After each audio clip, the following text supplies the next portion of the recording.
روانشناسی افرادی که در رسانه‌های اجتماعی پست نمی‌گذارند، همه آدم‌ها نیاز ندارند دیده شوند و وجودشان معنا پیدا کند. بعضی‌ها در سکوت زندگی می‌کنند، نه از روی ضعف، بلکه از روی آگاهی.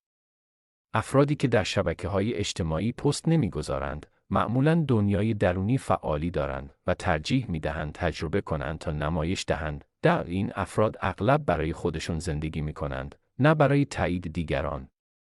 آنها لحظه‌ها را ثبت نمی‌کنند، بلکه در آنها حضور دارند. شادی، غم، موفقیت یا شکستشان را به نمایش نمی‌گذارند، چون ارزش احساساتشان را وابسته به لایک و کامنت نمی‌دانند. بسیاری از آنها آدم‌های عمیق‌تری هستند، بیشتر فکر می‌کنند، کمتر حرف می‌زنند و مرز مشخصی بین زندگی شخصی و فضای مجازی دارند. سکوتشان به معنای خالی بودن نیست، بلکه نشانه انتخاب است، انتخاب آرامش به جای هیاهو در دنیایی که همه در حال فریاد زدن هستند. بعضی‌ها ترجیح می‌دهند آرام بمانند.